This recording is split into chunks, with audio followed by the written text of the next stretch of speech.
السلام عليكم ورحمة الله وبركاته. أبطال ثانوية عامة ولا ثانوي، أخباركم إيه؟ يا رب تكونوا بخير يا حبايبي. إن شاء الله النهاردة كده هسجل لكم كده أول محاضرة في الترم الثاني جرامر يونت 7. جاهزين نبدأ يا أبطال؟ يلا بينا نبدأ كده. بس أهم حاجة بس قبل ما نبدأ كده أنا بشكر كل واحد كده ذاكر الترم الأول كويس قوي وجاب مجموع كويس جدا، وبجد بشكر كل طالب تعب معاه الترم الأول، وإن شاء الله بإذن الله مكملين المشوار مع بعض، وهسجل لكم إن شاء الله بإذن الله الترم ده كله إن شاء الله جرامر وكلمات. تمام، وهنمشي كده خطوه بخطوه مع بعض ان شاء الله. نجهز كده بفضل الله كده، وعايزين كده ايه نذاكر ونركز، وان شاء الله النهارده هبدا معاكم كده جرامر يونت 7. جرامر جميل جدا بيتكلم النهارده عن الباست سيمبل الماضي البسيط، وعلى قاعده يوز تو برضو اخدناها الترم الاول، وعلى الايه الانريل باست الماضي غير حقيقي، وعندك الجديد بتاع الترم ده اللي هو الباست بيرفكت. جاهزين نبدا؟ يلا بينا نبدا كده ان شاء الله. طيب نوحد الله كده، نقول لا اله الا الله. عندنا النهارده بنتكلم على زمن اسمه باست سيمبل، زمن جميل جدا واخدناه قبل كده كتير قوي، تمام كده، وزمن بسيط. ايه هو الباست سمبل يا مستر؟ احنا قلنا ان الباست سمبل هو الماضي البسيط. ايوه، يعني ايه الماضي البسيط؟ احنا قلنا الماضي البسيط هو حدث بدأ فين؟ في الماضي وانتهى في الماضي وليس له اي علاقه بالمضارع.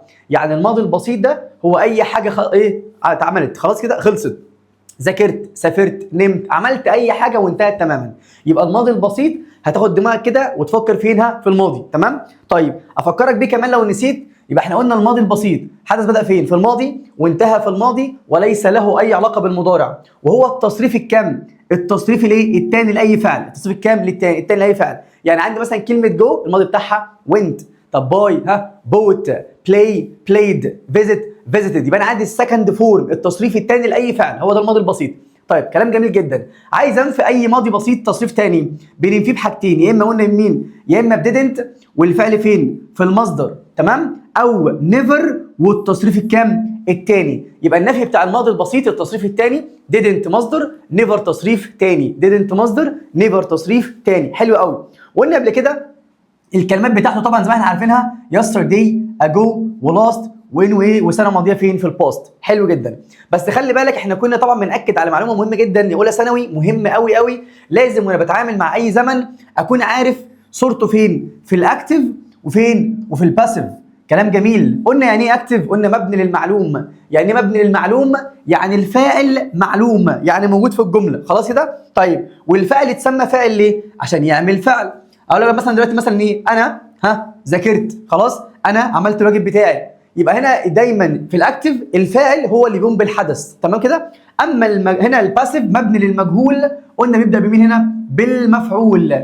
مجهول بيبدا بالمفعول عشان طبعا الايه؟ الفاعل مجهول، وعشان ماضي ووز ووير، والتصريف الكام؟ الثالث. قلنا ووز لو المفعول مفرد، طب وير لو المفعول جمع. يبقى انا هحط ووز بناء على مين هنا؟ على المفعول، ووير بناء على برضه على المين؟ المفعول. حلو. والتصريف الثالث يبقى اي مبني للمجهول تصريف ثالث ووز وير والتصريف الكام؟ الثالث في الماضي البسيط. حلو جدا. طيب يبقى احنا دلوقتي نراجع كده سريعا جدا. الماضي البسيط حدث بدأ في الماضي وانتهى في الماضي وليس له اي علاقه بالايه؟ بالمضارع، وهو التصريف الكام؟ الثاني.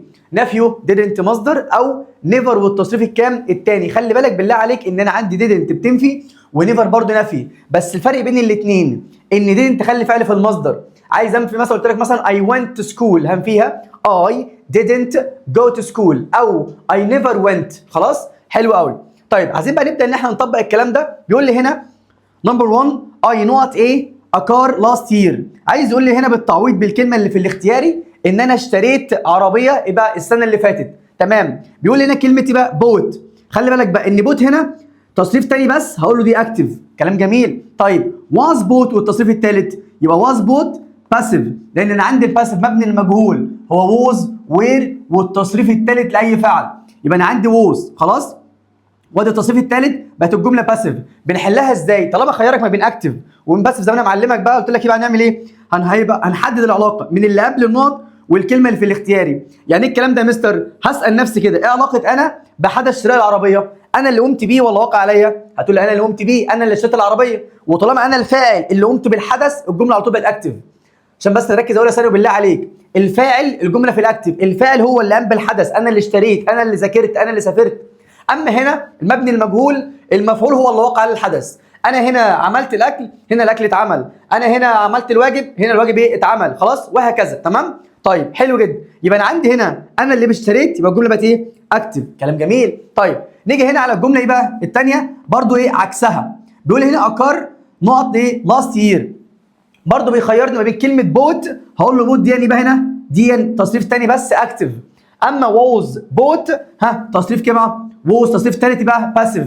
يبقى خلي بالك ان الاي دي اختصار لكلمه اكتف مبني للمعلوم، وبي دي كده يبقى اختصار لمين هنا؟ للباسيف مبني للمجهول. طيب هحلها ازاي يا مستر بقى؟ دايما طالما خيرني ما بين اكتف وباسيف هحدد الايه؟ العلاقه من اللي قبل النقط والكلمه اللي في الاختياري. ايه علاقه العربيه بحدث الشراء؟ هتقول لي هنا هي لام بي ولا وقع عليها؟ هتقول لي وقع عليها، يعني العربيه تم شرائها، مش يبقى مش اشترت. خلاص كده بقت الجمله مبني للمجهول، وعشان العربيه هنا مفرد خدت ووز ايه بقى هنا؟ مفرد. كمان كلام جميل جدا. لو ما فهمتش برضه واحده كمان زيها، بيقول لي هنا ان 2021 يعني الجمله زمانها ماضي. كلام جميل. I not a new house in my village. عايز اقول لك هنا بالتعويض بالكلمه اللي في الاختياري هنا من كلمه بيلت، عايز اقول لك انا بنيت بيت. فانا هبص هنا في الاختياري كلمه بيلت تصريف تاني لوحدها بقت اكتف. كلام جميل. طب ووز بيلت دي صيغه ايه بقى؟ هتقول لي اي ووز تصريف ثالث، يبقى الجمله بقت ايه؟ باسيف. هحلها ازاي يا مستر؟ طالما مخيرني ما بين اكتف وبين باسيف بحدد العلاقه، هسال نفسي دايما اللي قبل النقط ده ايه علاقته بالكلمه في الاختياري؟ ايه علاقه انا بحدث بناء البيت؟ انا اللي قمت بيه ولا وقع عليا؟ هتقول لي انا اللي قمت بيه، فانا كده بقيت فاعل، انا اللي قمت بالحدث، وطالما انا اللي عملت الحدث ده بقت الجمله ايه بقى؟ اكتف. يبقى I built a new house in my village. يبقى انا ايه بقى؟ انا بنيت ايه؟ بيت يبقى في القريه. طيب كلام جميل. ان هنا يبقى عكسها بقى، بيقول هنا ان 2021 a new house نقط ايه؟ in my village. كلام جميل. برضه بيخيرني ما بين بيلت، هقول له بيلت دي يعني ايه بقى؟ تصريف تاني بس اكتف. طب ووز بيلت اي ووز تصريف ثالث بقت باسيف. هتحلها ازاي؟ بحدد العلاقه من اللي قبل النقط والكلمه اللي في الاختياري. ايه علاقه اللي قبل النقط اللي هو البيت الجديد بحدث البناء؟ هو اللي قام بيه ولا وقع عليه؟ هتقول لي وقع عليه حدث. تمام كده؟ بقت الجمله ايه بقى؟ مبني للمجهول باسيف. يبقى انا دلوقتي الماضي البسيط باختصار هو التصريف الثاني لاي فعل، التصريف الثاني لاي فعل، نفيه didn't مصدر او never تصريف كام؟ تاني. كلام جميل جدا يا مستر. طيب كلماته اللي احنا بنميزها بيه شويه yesterday ago last انوي سنه ماضيه فين؟ في الباست. اشهر الكلمات بتاعته. كلام جميل. مبني للمجهول was where تصريف ثالث، مبني للمجهول was where تصريف كام؟ ثالث. حلو قوي. طيب نبدا هنا نخش بقى هنا، انا عايز بس نشوف هنا الماضي البسيط احنا ممكن نقابله فين تاني. جزئيه مهمه جدا جدا اولى ثانوي، مهمه قوي قوي قوي. طيب النهارده بنتكلم عندنا في شويه روابط مهمه جدا، زي كلمه مثلا وين دي هنتعامل معاها كرابط، والرابط اتسمى رابط لانه هيربط ما بين جملتين. زمن الجمله الاولى هيحدد لك زمن الجمله الثانيه، وزمن الجمله الثانيه هيحدد زمن الجمله الاولى. يعني ايه يا مستر كلمه رابط دي؟ افهم بقى ان انا عندي كلمه وين انا هسميها رابط. ليه يا مستر رابط؟ لان هتربط ما بين جملتين يعني زمنين، ودايما اللغه الانجليزيه كلها خلاص مبنيه على روابط. يعني عندي هنا مثلا كلمه وين واداني هنا كاما، يبقى هو فصل ما بين الجملتين، فعايز يقول لك ان دي يا فندم دي جمله ودي جمله. خلاص حلو قوي. طب والجمله اسمها جمله ليه؟ عشان تبدا بفاعل، يبقى بعد هنا اللي بقى بعد الكاما فاعل بقت جمله. طب هنا بعد الرابط فاعل بقت جمله. فانا هعمل ايه بقى عشان احل الجمله دي كده؟ عشان تحل اي نقط بسهوله جدا بطريقه سهله، ما تخشش تحل كده وخلاص، حدد الجمله الاولى الاول. فبيقول لي هنا اي ووز، هقول له من ووز زمانها ماضي، ووز بس بقت ماضي بسيط. يبقى انت سيادتك عايز في النقط هنا زمن يدل على الماضي، فانا هعمل ايه بقى هنا؟ هطلع كل ما هو مضارع. يبقى هنا زمن الجمله الاولى زمانها مضارع ماضي، يبقى انا عايز ماضي. خلاص. طب لو الجمله الثانيه ماضي يبقى الاولى برضو ايه؟ ماضي، عشان يحصل ايه بقى؟ توافق زمني. تمام. يبقى دايما ثبتها كده، الرابط اسمه رابط لانه بيربط ما بين جملتين. زمن الجمله الاولى هيحدد لك زمن الجمله الثانيه، وزمن الجمله الثانيه هيحدد لك زمن الجمله الايه؟ الاولى. فانت هتشوف اللي ناقصه وهتكمله. يبقى انا عندي الجمله الثانيه هي اللي ناقصه، فهحدد الجمله الاولى الاول زمانها ماضي. يبقى انت عايز في النقط هنا ماضي، بالله عليك ركز فيها كويس قوي. حلو. يبقى باستلامه لاي مضارع. بيقول لي هنا كلمه فيزيت، هقول له فيزيت هنا الفعل في المصدر، واي فعل في المصدر في اللغه الانجليزيه ده اصله مضارع. يبقى انا عايز في النقط ماضي، انا مش عايز مصدر، انا مش عايز مضارع يا فندم. باستلامه همشيها. طيب بيقول لي هنا فيزيتس، اي فعل بياخد اس، اي فعل في اس زمنه برضه مضارع، مش عايزه خالص. خلاص كده؟ يبقى انا مش عايز الاثنين دول. يبقى انت من تحديد الجمله دي ان هي ماضي هطلع كل ما هو مضارع. قال لي هنا كلمه فيزيتد، هقول له فيزيتد تصريف كام؟ تاني لوحدها بقت اكتف. حلو قوي. طب ووز فيزيتد، يبقى ووز تصريف ثالث، هقول له يا فندم دي صيغه باسيف. ده اللي انا عايز اقف عندها. ماضي بسيط، ماضي بسيط. الفرق بين الاثنين ان فيزيتد بس اكتف، اما هنا was visited passive مبني للمعلوم مبني للمجهول. هتحلها ازاي؟ طالما خيرنا ما بين اكتف وباسيف هحلها ازاي؟ زي ما انا معودك بقى، هتقول لي بقى بحدد العلاقه من اللي قبل النقط والكلمه اللي في الاختياري. ايه علاقه انا بحدث زياره الشاطئ؟ هتقول لي يا مستر انا اللي بزور الشاطئ، يبقى انا الفاعل، انا اللي قمت بالحدث ده، خلاص بقت الجمله بقت اكتف. فعايز اقول لك هنا ايه بقى؟ when I was young وانا كنت صغير I visited the beach انا زرت الشاطئ. يبقى خلي بالك بقى انا زرت اصلا الشاطئ امتى؟ وانا صغير. فعايز اقول لك هنا ان الجمله هنا خلي بالك بقى هتبقى ماضي بسيط. وانا عندي هنا حته مهمه جدا، الجمله الاولى ماضي بسيط تمام، والجمله الثانيه ماضي بسيط، يبقى الحدثين حصلوا في نفس التوقيت. يبقى ماضي بسيط الحدثين حصلوا في نفس التوقيت. طيب واحده كمان ودي بقى هنحتاجها قوي، لان طبعا دي على على الجرامر بتاعنا. طيب بيقول هنا كلمه افتر، هقول له افتر انت عارفها ان هي معناها بعد، بس انا هتعامل معاها برضو كايه يا مستر؟ كرابط. طيب الرابط اتسمى رابط ليه؟ لانه بيربط ما بين جملتين، يعني بيربط ما بين زمنين. ادي اللي هنا ادي افتر، يبقى انا عارف ايه بقى؟ حط هنا كوما، يبقى الكوما هنا هي اداه فصل بين الجملتين. هعمل ايه يا مستر بقى هنا؟ طالما عندي رابط قلت لك كده زمن الجمله الاولى هيحدد لك زمن الجمله الثانيه. طب زمن الجمله الثانيه هيحدد زمن الجمله الاولى. انا عندي الجمله الثانيه هي اللي عايزه الاجابه، فانا هحدد الاولى الاول، هحدد زمنها. بيقول لي هنا هقول له هاد، حلو، هقول له هاد دي انا اعرفها ايه بقى؟ ان هي زمانها ماضي، حلو. تصريف ثالث بقت ماضي تام، حلو قوي. انا عايز اجيب الجمله دي، طالما الجمله الاولى ماضي يبقى انت سيادتك محتاج في النقط دي كده محتاج عايز ماضي، وطالما عندي ماضي تام دايما اللي بيكمله هو ماضي بسيط، حلو قوي. يبقى انا هنا عشان اجيب الجمله الثانيه محتاج هنا ماضي، فبالسلامه لاي مضارع، حلو. لمحت بعيني كده بكلمه از، هقول له يا فندم از دي زمانها مضارع، مشيها، مش عايز، مش اجابتك اصلا، مش هتفكر فيها اساسا. كلمه سليب تصريف ثاني، وطالما تصريف ثاني بس هقول له يا فندم دي ماضي بسيط اكتف، حلو. سليبس اي فعل في اس ده مضارع، مشي لان انت محتاج ماضي، حلو. بيقول لي واز سليبت، ووز فيرب تو بي تصريف ثالث بقت باسيف، حلو قوي. طالما وقفت هنا عند اكتف وباسيف يبقى انا كده شغال صح كويس قوي. هعمل ايه يا مستر؟ بيخيرني ما بين اكتف وبين باسيف والاثنين في الماضي البسيط، فهحدد العلاقه من اللي قبل النقط والكلمه اللي في الاختياري. هو بيقول لي هنا افتر اي هاد ستاديد بعد ما ذاكرت انا نمت. ايه علاقتي بحدث النوم؟ انا اللي قمت بالحدث ده، انا اللي نمت، بقت الجمله عندك اكتف. بقت عندي هنا ماضي تام ماضي بسيط، وده الجرامر بتاع الوحده النهارده مهم جدا. الماضي التام هو دايما بيجي حدث اول، والماضي البسيط حدث كام؟ تاني. هتكلم عنهم بالتفصيل اول ما اوصل لمين؟ للماضي التام. كلام جميل جدا. انا بس بعرفك هنا ان انت هتقابل الماضي البسيط فين. يبقى الماضي البسيط بيتكرر كتير جدا مع الازمنه، هو رقم واحد. يبقى انا عندي هنا اول حاجه ماضي بسيط، يبقى الحدثين حصلوا هنا في نفس بقى التوقيت، حلو قوي. طيب اما ماضي تام وماضي بسيط يبقى هنا ترتيب احداث، الماضي التام حدث اول والماضي البسيط حدث تاني. عايز يقول هنا بعد ما ذاكرت نمت، يبقى انا ذاكرت الاول بعد كده نمت. كلام جميل. طيب واحده كمان بيقول لي هنا وايل، برضه انا هتعامل برضه مع وايل بدون ترجمه بقى، واقول مثلا كلمه اثناء، لا هقول له يا فندم ده رابط. طب عرفت يا مستر ازاي ان هي رابط؟ لان بتفصل ما بين جملتين، وادي الكما، وانا كنت مديك قبل كده السكيلز ان الكما هي اداه فصل بين الجملتين. سيادتك الرابط ده ليه مكانين اتنين بس، خلاص؟ يا اما هيجي في اول الجمله وبعده جملتين وهيفصل ما بينهم بكما، يا اما اللي بقى الرابط هيجي في النص وبعده ليه جمله هنا وجمله هنا، خلاص؟ يبقى لو جاب الرابط في الاول يبقى هيفصل بالكما في النص. طيب دي هتضربك اكتر بقى. هعمل ايه يا مستر؟ انا عايز النقط دي، خلاص هحلها ازاي؟ هحدد زمن الجمله الاولى الاول. بيقول لي هنا كلمه ايه بقى؟ ووز، حلو، هقول له زمانها ماضي اي ان جي، اي ان جي مستمر، حلو. يبقى من زمن الجمله الاولى هجيب زمن الجمله الثانيه. اجابتك جدع شاطر. قلت لي يا مستر محتاج هنا يبقى ماضي، والماضي المستمر محتاج يكمله مين؟ ادي ماضي بسيط. كلام جميل جدا. حددت في النقط انا عايز ماضي، يبقى هطلع كل ما هو مضارع، خلاص مش بتاعتي اصلا. هعمل ايه بقى هنا؟ بيقول لي هنا از، هقول له يا فندم دي مضارع مشيها، مش عايزها اصلا، مش اجابتي، مش هفكر فيها. طيب رانج، لا دي ماضي خليها، سيبها دلوقتي. طيب رينجز اي فعل في اس زمنه مضارع، مش اجابتك اساسا، بالسلامه. طب كلمه رينج فعل مصدر، بالسلامه. اجابتك مستنياك اساسا، خلاص اهو ادي اجابتك. من تحديدك للزمن فقط لا غير، زمن الجمله ماضي يبقى انا عندي الجمله الثانيه يبقى ماضي. طلعت المضارع وصلت للاجابه. عايز يقول لك ايه يا فندم؟ while I was taking a shower، اثناء وانا باخد الشاور هنا the phone rang، حد اتصل عليا. حلو. يبقى هنا الماضي المستمر والماضي البسيط الماضي البسيط هو حدث قاطع بالنسبه للماضي الايه المستمر.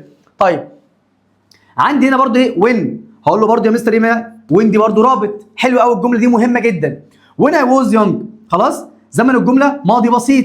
خلي بالك بقى مهمه جدا وكارثه، دايما كنت الاول كده بتشوف كلمه always اللي هو دايما او usually او never او sometimes، يقول لك ايه بقى هنا ان الكلمات دي داله على المضارع البسيط. ده الكلام ده خطا، كارثه كبيره. اوعى بالله عليك اوعى تبص لكلمه always او usually اللي هم ظروف التكرار ان هم كلمات بيدلوا على اي زمن. مفيش الكلام ده خالص.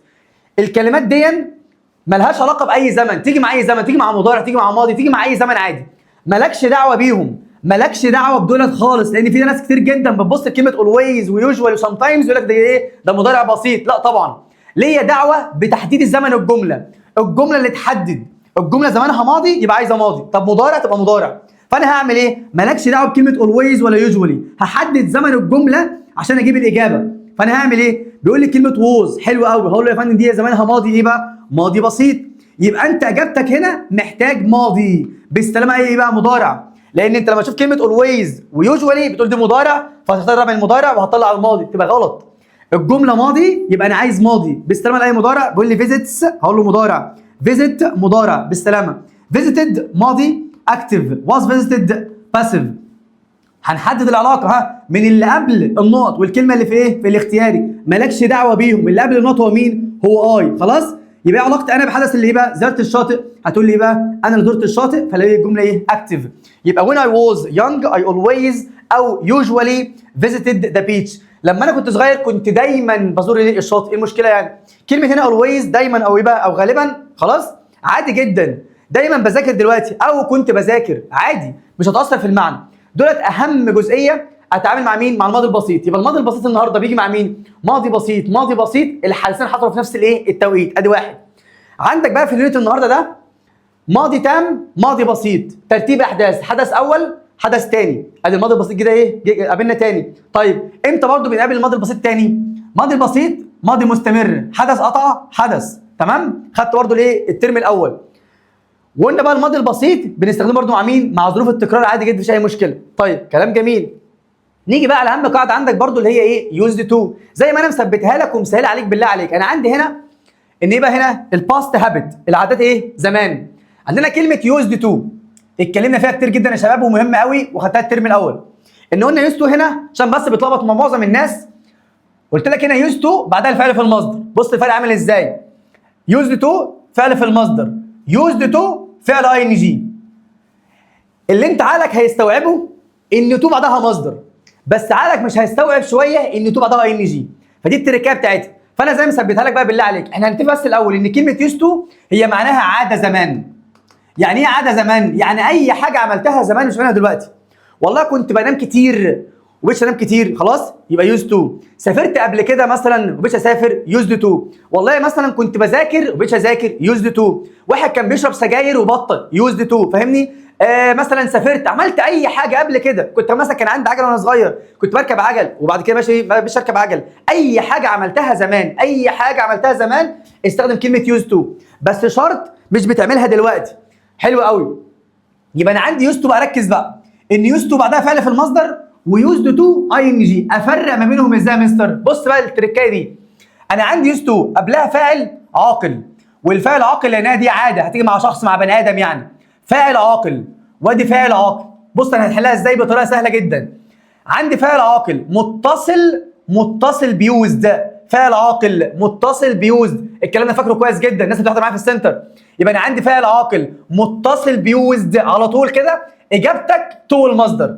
طب لو فاعل عاقل بص منفصل عن يوزد، اللي هينفصال هيتم بثلاث حاجات: فيرب تو بي، جيت او بيكم. يعني فيرب تو بي يبقى ام، از، ار، واز، وير، ما يشغلنيش اصلا. كلمه جيت او جيتس او جات ما يشغلنيش برضو كمان، او كلمه بيكم، بيكيم، بيكامينج مش هيشغلني. طالما حصل هنا فاعل عاقل منفصل عن يوز، اجابتك تو ليه ولا ان جي. مفيش اي ان جي، البديل بتاعك ايه؟ نون. اي بديل اي ان جي في اللغه الانجليزيه هو مين؟ هو نون. يبقى انا اثبتها بقى.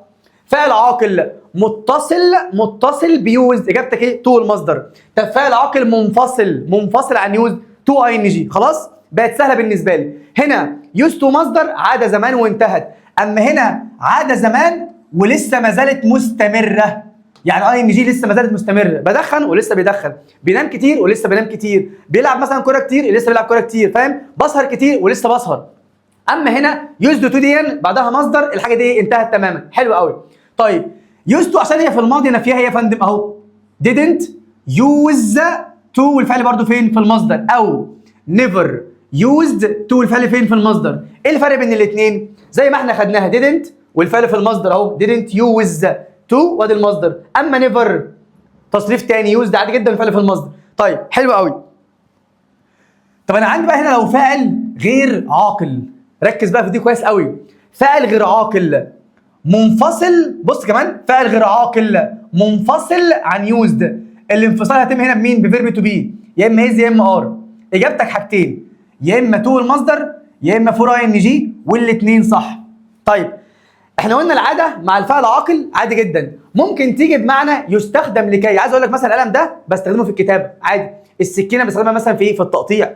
فقال لك ايه بقى هنا؟ لو فاعل غير عاقل، بالله عليك فاعل غير عاقل منفصل عن يوز، اجابتك تو والمصدر فور اي ان جي والاثنين صح. تاني، فاعل غير عاقل منفصل عن يوز، اجابتك تو والمصدر فور اي ان جي والاثنين صح. طب لو فاعل عاقل منفصل عن يوز، اجابتك تو اي ان جي.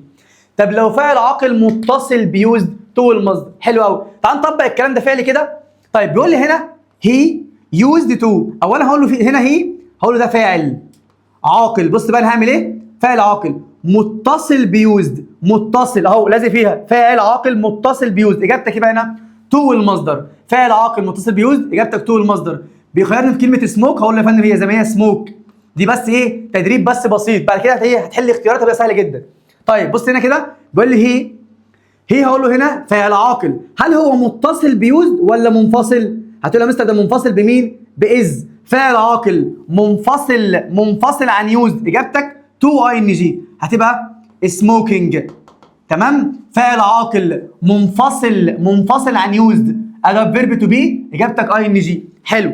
ادي هنا هي جات يوز تو، هتقول لي ادي فاعل صح؟ هبص كده هو متصل ولا منفصل؟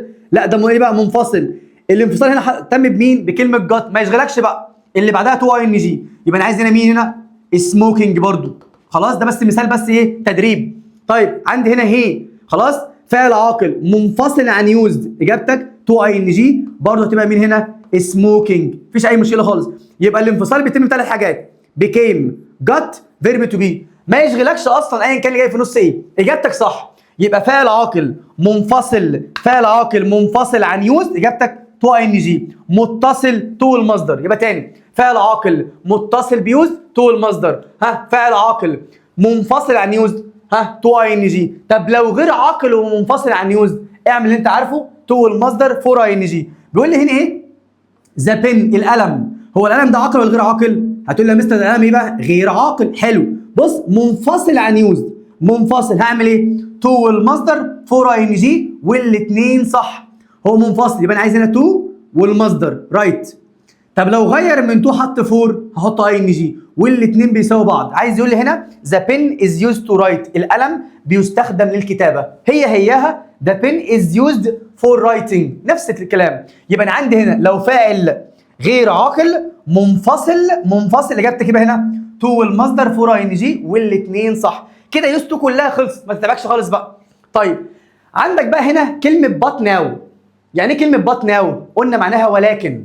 ودايما كلمه بط دي معناها ايه بقى هنا؟ يعني طب بتفيد ليه؟ التناقض، حاجه عكس حاجه يعني عايز اقول لك مثلا زي انا دخنت زمان ولكن دلوقتي مش بدخن. كنت بنام كتير زمان ولكن دلوقتي مش بنام كتير. كنت مثلا اعتدت مثلا كان واحد مثلا كان تخين زمان دلوقتي مش تخين. فكلمه بط دي اللي بعدها عكس اللي قبلها. هنا العاده كانت في الماضي، بقت اللي بعدها هنا بقى بيتكلم فين؟ في المضارع. فسيادتك هتعمل حاجه بسيطه جدا. ايه هو المضارع البسيط اصلا؟ كنا واخدينها قبل كده. لو فاعل مفرد يبقى الفاعل عندك اس. طب لو جمع يبقى انا عايز مين هنا؟ مصدر. تمام كده؟ يبقى انا بتكلم هنا ان كلمه هنا بعد بط سيادتك محتاج مين هنا؟ يا اما دو يا اما دونت يا اما داز يا اما دازنت. مثبت هنا يبقى بعد بط يبقى منفي. طب لو قبلها منفي يبقى اللي بعدها مين؟ مثبت. تمام؟ طيب بيقول لي هنا ايه؟ he used to smoke. معنى ان هو used to smoke يعني ايه؟ يعني هو دخن زمان.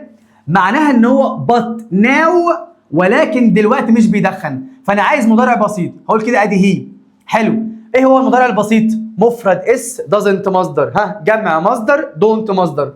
اللي قبلها مثبت يبقى اللي بعدها منفي. انا عايز هنا مين هنا؟ يبقى هنا طالما هنا مثبت يبقى انا عايز منفي، هتقول مين هنا؟ doesn't. يعني كلمه doesn't يبقى هي مش بيدخن. ممكن اقول كده he doesn't smoke عادي. تمام؟ يبقى هنا he used to smoke، هو دخن زمان. وعايز ياكد لي يقول لي والله but now ولكن دلوقتي he doesn't مش بيدخن. تمام؟ طب لو عكستها بقى وقلت لك مثلا he didn't، وقلنا مثلا هنا he didn't مثلا use to smoke، هو ما دخنش زمان ولكن دلوقتي بيدخن، يبقى عكس بقى، يقول but now he does. خلاص؟ وهكذا.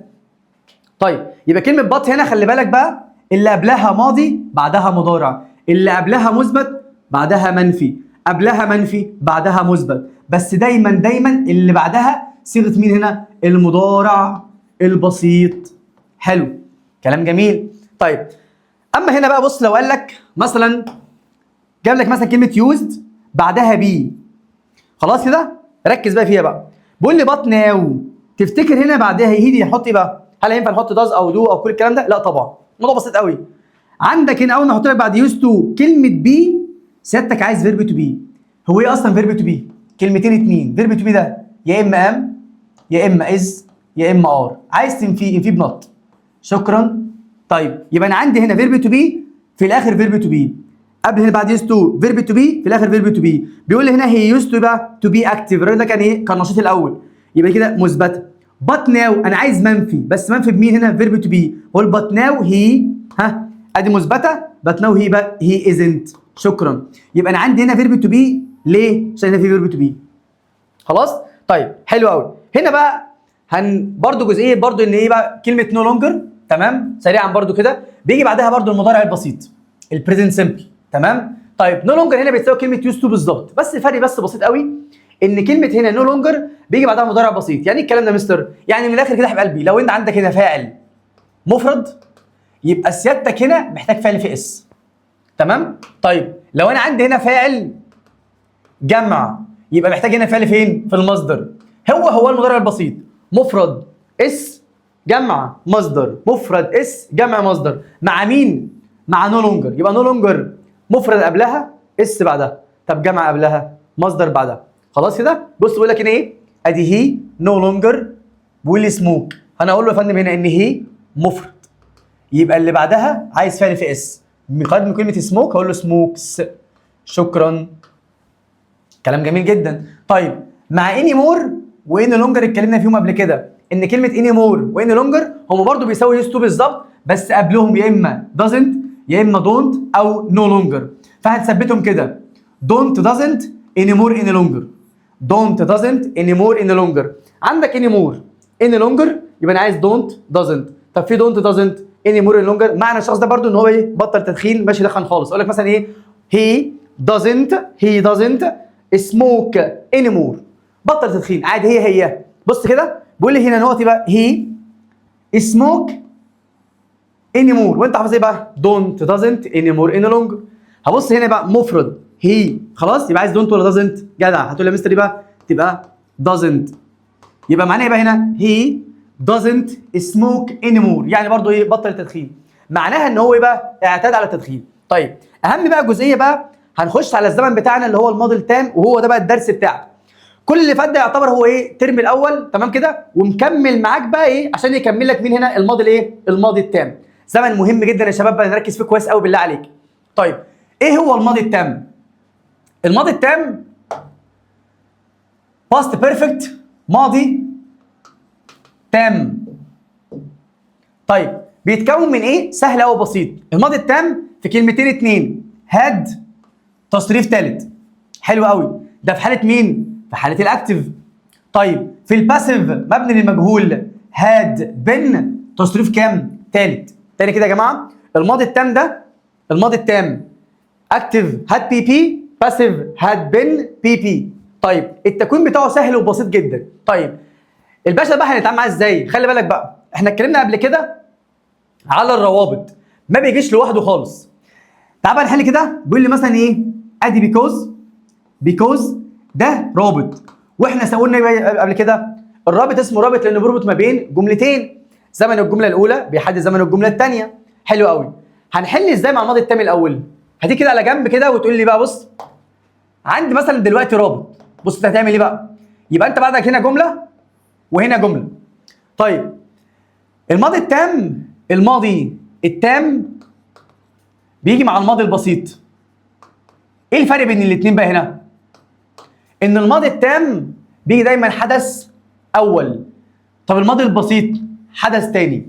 يبقى تاني، الماضي التام حدث اول، الماضي البسيط حدث تاني. ميزه كده، حتى ماضي بسيط تصريف تاني حدث تاني، ماضي بسيط تصريف تاني حدث تاني. طيب الماضي التام دايما حدث اول، ترتيب احداث. يعني مثلا ده تقول لك ايه؟ انا ذاكرت بعد كده نمت، يبقى ذاكرت الاول بعد كده نمت.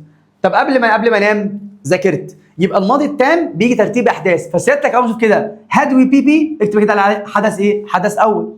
بص هنعمل ايه بقى هنا؟ بقول لي علي was angry because he ate his mobile.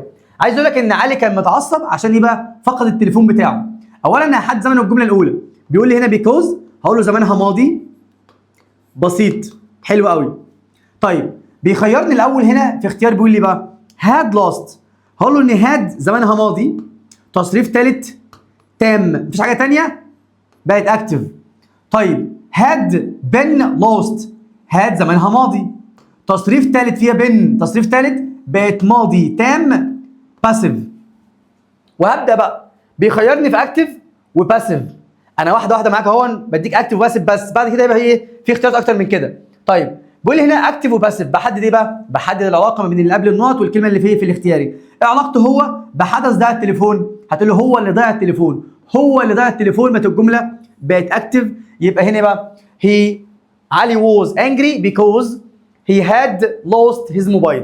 يبقى خلي بالك بقى ايه الحدث ده كده بقى ماضي تام، والماضي التام قلنا دايما بيكون حدث اول لحدث تاني. الماضي التام حدث اول والماضي البسيط حدث تاني. يبقى هو ضيع التليفون، ده الحدث الاول. بعد كده ايه اللي حصل هنا؟ اتعصب واتضايق، خلاص كده ده الحدث الثاني. يبقى دايما يا شباب كده ماضي بسيط ماضي تام، الماضي التام حدث دايما حدث اول لحدث تاني. تمام؟ طيب بيقول لي هنا برضو بيكوز، هقول له برضو ده رابط بيربط ما بين جملتين، زمن الجمله الاولى هيحدد زمن الجمله الثانيه. حلو قوي. من كلمه ووز هقول له ماضي بسيط، يبقى عايز الجمله الثانيه. بيخيرك ما بين هنا هاد لوست، هقول له دي اكتف ماضي تام، هاد بين لوست باسيف. هحدد العلاقه من اللي قبل النقط والكلمه اللي في الاختياري. ايه علاقه التليفون بحدث الضياع؟ ام بي ولا وقع عليه؟ هتقول له وقع عليه، يعني الجمله بقت يبقى هنا بقت باسيف.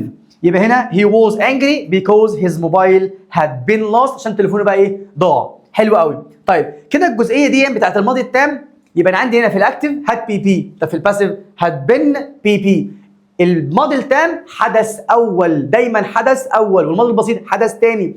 طب والحدث الثالث ماضي بسيط، طب والرابع ماضي بسيط، طب والمليون ماضي بسيط. بس دايما الماضي التام يا شباب هو ايه بقى؟ الحدث الاول بس. طيب هميزه ازاي؟ ان هات تصريف ثالث اكتب على حدث ايه؟ اول، ومفيش اول غير لما يكون لي حدث ايه؟ حدث ثاني. طيب ركز بقى عشان احنا عندنا طبعا شويه روابط كده مهمين جدا جدا في الزمن ده. اولا عندك كلمه افتر. بص بقى كلمه افتر معناها ايه بقى؟ معناها بعد. طيب بتساوي كلمه as soon as. هتعامل مع كلمه as soon as ان هي بتساوي كلمه افتر معناها بعد بالظبط، عشان بس الموضوع بالنسبه لك سهل. هميزها كده ان افتر يبقى بعد الحدث الايه؟ الاول. جدع. بعد الحدث الاول عملت الحدث الايه؟ الثاني. يبقى انا عندي افتر هيجي بعدها حدث اول اللي هو ماضي التام اللي هو هاد والبي بي. طيب عندك بقى كلمه بيفور يعني ايه؟ يعني قبل. بتساوي كلمه باي ذا تايم، والاثنين هيساووا بعض يجمعوا بمعنى كلمه ايه؟ برضو قبل.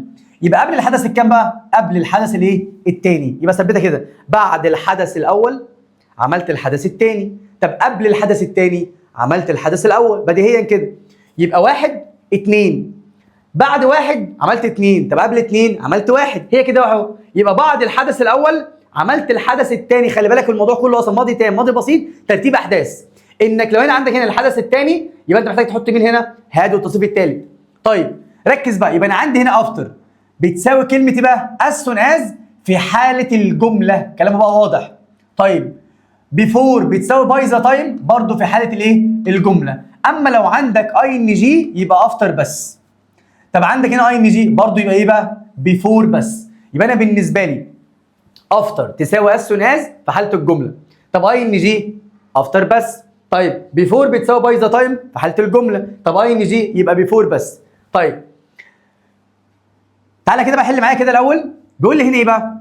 افتر I had studied I slept. حلو، من كلمة had هنا يبقى انا هقول له ده يا فندم ده حدث ايه؟ أول، الماضي التام had والبي بي حدث أول. يبقى الجملة الثانية حدث كام؟ حدث ثاني ماضي بسيط. بعد after I had studied بعد ما ذاكرت نمت. حلو قوي. طب أنا عايز أعكس بقى. يقول لك هنا before I slept، يبقى كلمة before يعني قبل. before I slept ده الحدث الكام؟ الثاني، قبل ما انام ذاكرت. يبقى had والبي بي ايه؟ واحد. ركز بقى كده. يبقى after معناها بعد الحدث الاول عملت الحدث الثاني. طب قبل الحدث الثاني عملت الحدث الاول. بعد ما ذاكرت نمت. قبل ما انام ذاكرت. الموضوع بسيط قوي. طيب حته بقى كده ممكن تلخبطك شويه، ان مهمه جدا، ممكن بس تركايه بسيطه كده تاخد برضو بالك منها، ان كلمه افتر هي بتساوي بيفور بس بيفور ذات. فبالله عليك بس عشان ما تقعش فيها، ان كلمه افتر معناها ايه بقى؟ معناها بعد. طب بيفور ذات برضو معناها بعد. يبقى كلمة هنا بيفور هتترجم بعد لما يكون معاها مين هنا؟ معاها ذات. والعكس بقى، عندك بيفور كان معناها ايه؟ معناها قبل، بتساوي افتر بس افتر ذات. يبقى كلمة افتر ذات لما تشوفها بالله عليك كده هتكتب عليها كده اعكسها، اعكس معناها. يبقى بالله عليك لما تشوف كلمة اهو افتر لوحدها معناها بعد. طب بيفور ذات ترجم العكس، يبقى برضه معناها يبقى هنا معناها بعد. طب انا عندي بيفور معناها قبل. طب لو قال لي هنا افتر ذات برضه معناها قبل. طيب يبقى بص قال لك هنا بيفور ذات، اول ما اشوف كلمه ذات هترجم العكس. يبقى كان بيفور اصلا كانت معناها ايه؟ كان معناها قبل. يبقى كلمه بيفور هنا معناها بعد. يبقى هنا اهو ادي هاد حدث اول، حدث كام؟ تاني. طيب هنا افتر ذات، كلمه افتر لوحدها معناها ايه؟ هتقول لي يا مستر معناها بعد. طب لو شوف كلمه افتر ذات لا ترجمها العكس، ترجمها ايه بقى؟ معناها ايه؟ قبل. يبقى قبل الحدث الكام؟ الثاني عملت الحدث الايه؟ الاول. حلو. تعالى بقى نحل كده. بيقول لي هنا نقط ايه؟ studying I slept. اولا هنا مديك اي ان جي، خلي بالك بقى. طب سيبك بقى من الاي ان جي ده خالص كده، بص على الجمله الثانيه. انا عندي هنا ماضي بسيط، هقول له ده حدث كام؟ حدث ثاني. يبقى هو عايز حدث هنا اول، فانت هترجمها ازاي؟ بعد الحدث الاول عملت الحدث الثاني. يبقى انا عايز هنا كلمه ايه؟ بعد. حلو قوي.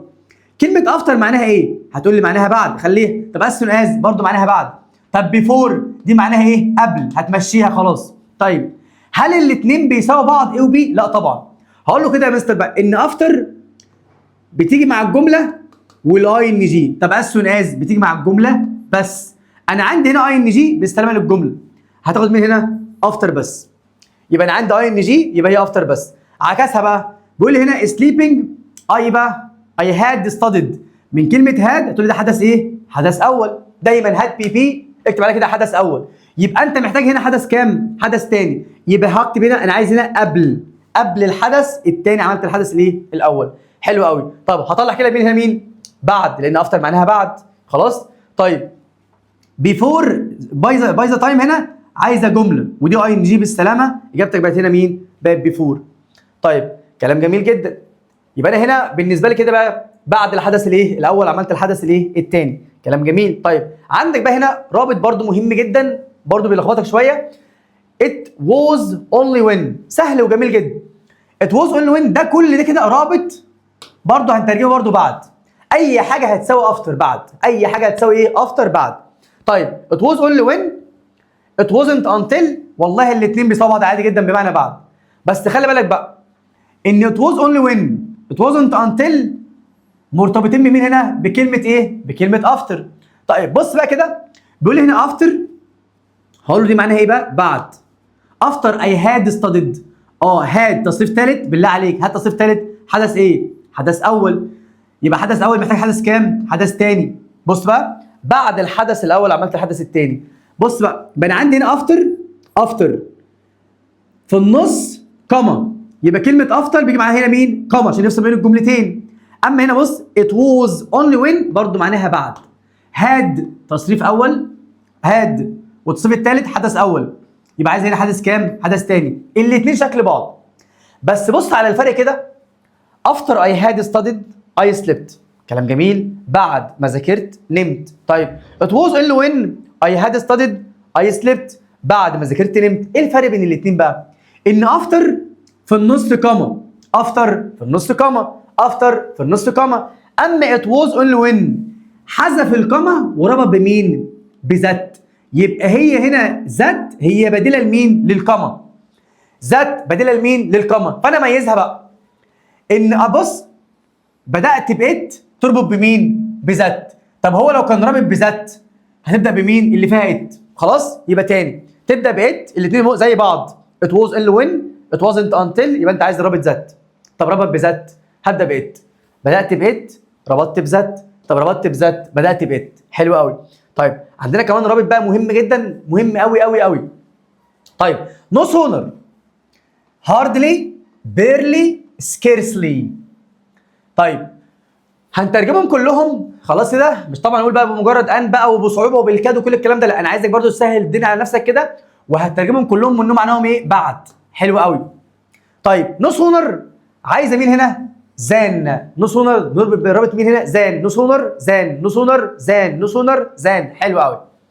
هاردلي بيرلي سكيرسلي عايزين رابط مين؟ وين او بيفور، والاثنين صح.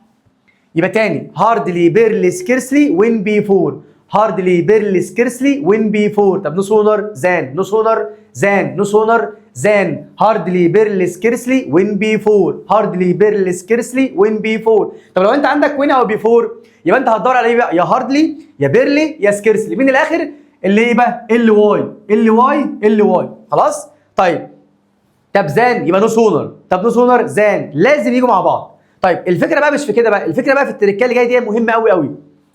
بيقول لك هنا افتر معناها بعد. حلو. هاد والتصريف الثالث هتقول لي مثلا ده حدث اول، بعده حدث كام؟ تاني. بعد الحدث الاول عملت الحدث الثاني. حلو قوي. طيب نو سونر بقى هتقول لي برده معناها بعد، بس عايز اربط مين؟ زان.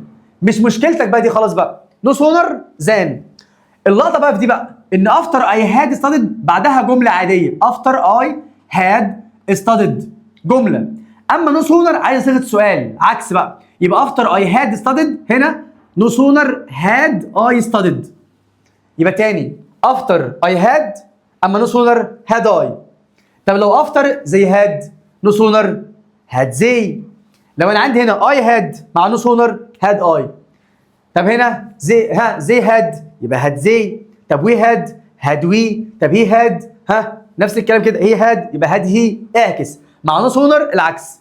طيب برضه نو سونر مكانها برضه ايه؟ الرابط ده بيدخل جوه خلاص كده.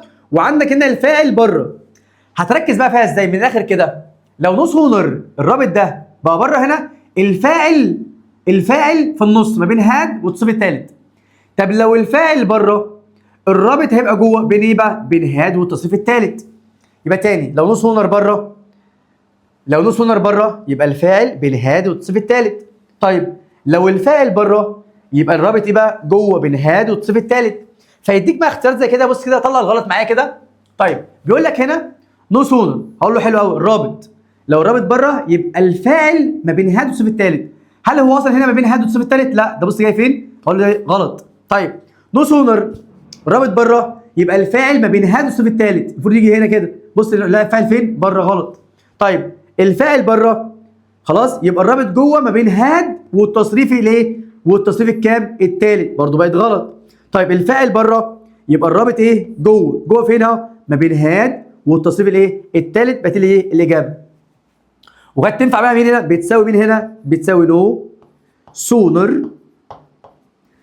وهعكس بقى هتبقى ايه بقى؟ نو سونر هاد اي studied والاثنين صح. خلاص يبقى هنا I had no sooner studied تمام، no sooner had I studied والاثنين بيساووا بعض. طيب بيقول لي هنا نقط ايه؟ when I slept. ربط بمين؟ بوين. سين سؤال ينفع اصلا اخد نو سونر؟ هتقول لي لا يا مستر ليه؟ لان كلمه نو سونر عايزه زان، يبقى استلم كلمه نو سونر. بيقول لي برده فيها نو سونر، لا برده مش عايزها، يبقى الاثنين بقوا غلط. بيرلي بيرلي بتاخد من هنا مين؟ بيرلي وين. يبقى بيرلي هاد اي ستادد هي بتساوي نفس الكلام اي هاد بيرلي بقى ستادد. تمام؟ طيب دي جزئيه برضو كده مهمه برضو ناخدها برضو عشان برضو يعني احيانا بتيجي خلاص كده. عندك برضو روابط زي كلمه بقى not ايه بقى؟ not until not since only when only after. ركز بقى معاهم كده تركات صغيره كده. طيب هي المشهور اكتر حاجه في ثالثه ثانوي. تمام؟ طيب بيقول لي هنا ايه بقى؟ بص بس الفرق، انا عندي افتر هات تصريف ثالث. قلت له يا مستر اي هات تصريف ثالث حدث اول، كلام جميل قوي. يبقى اللي بعدها حدث كام؟ تاني، مفيش اي مشكله خالص في دي. تمام كده؟ بص بس الفرق عامل ازاي. دي معناها كلمه افتر معناها بعد، نو سونر بعد، دول كلهم هنترجمهم كلهم برضه معناهم ايه بقى؟ بعد. بس بص الفرق ايه معاهم ازاي. افتر الحدث الاول، بعد الحدث الاول عملت الحدث الثاني، كلام جميل. نو سونر بتاخد مين؟ زان. بس هنا صيغه سؤال، هنا كان ايه بقى؟ اي هاد، هنا بقت عكسها هاد اي، كلام جميل. طيب هنا بقى نوت انتل برضه معناها ايه بقى؟ بعد يبقى هنا هاد تصريف ثالث حدث اول، يبقى هنا حدث كام؟ حدث ثاني.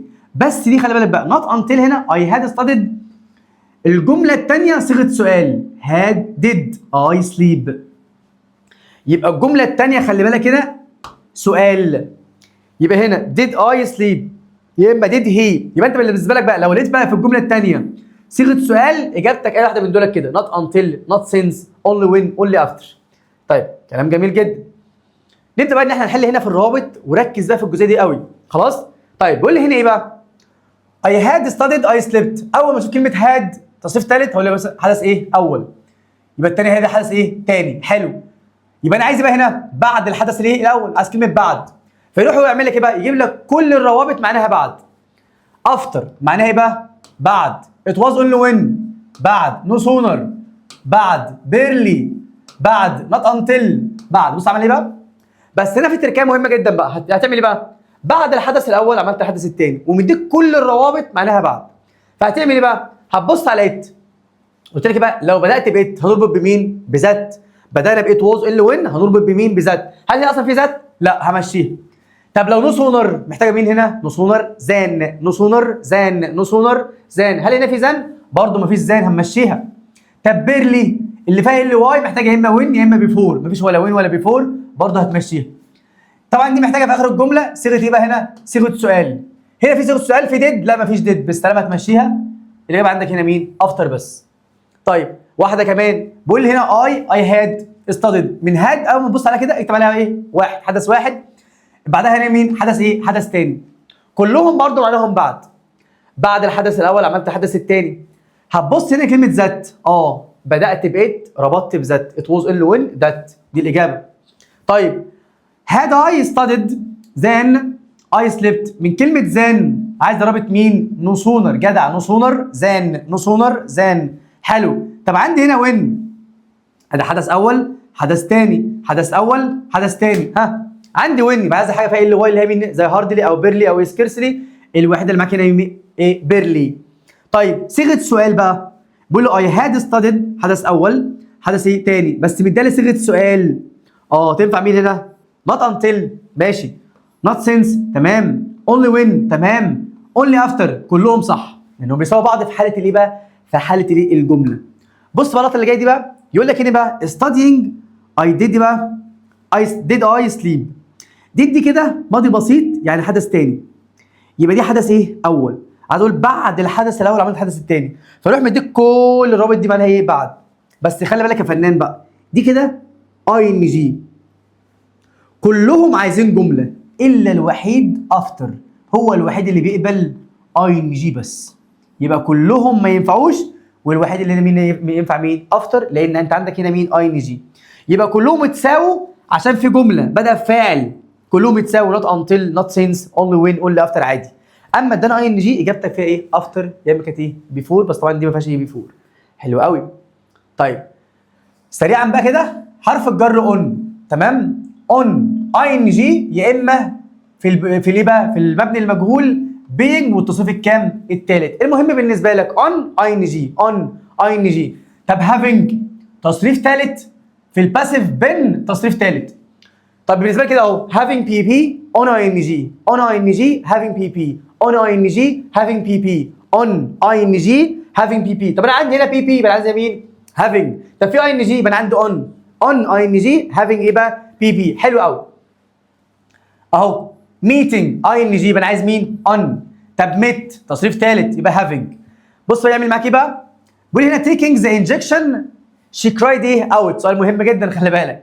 طيب بيقول هنا اداني اي ان جي فيروح يجيب لك كل الروابط اللي بتبقى الاي ان جي.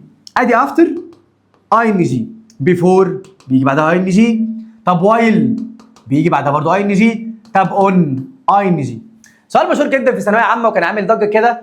سؤال بقى بيقول لك ايه بقى؟ taking the injection she cried out. عايز يقول لك ايه بقى؟ بعد ما اخدت الحقنه هبقى صرخت، تمام؟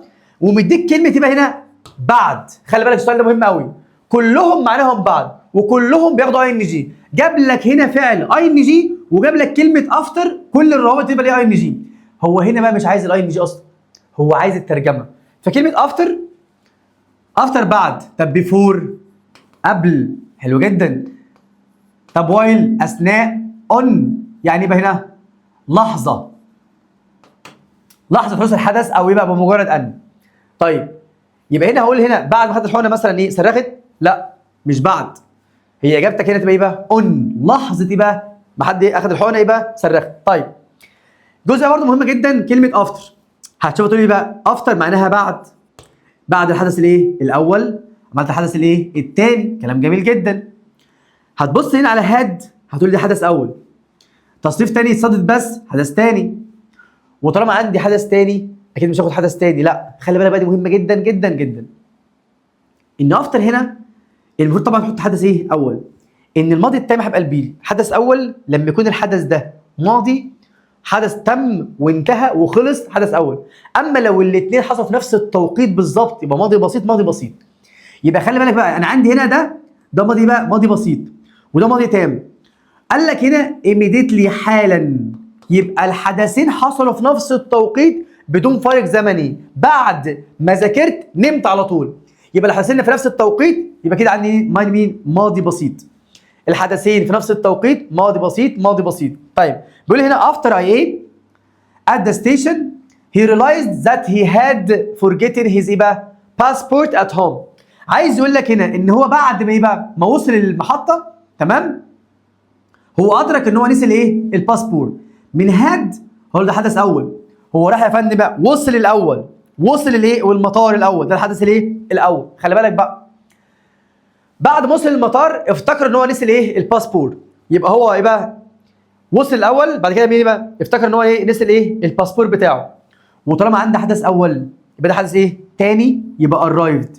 يبقى هو وصل تمام كده.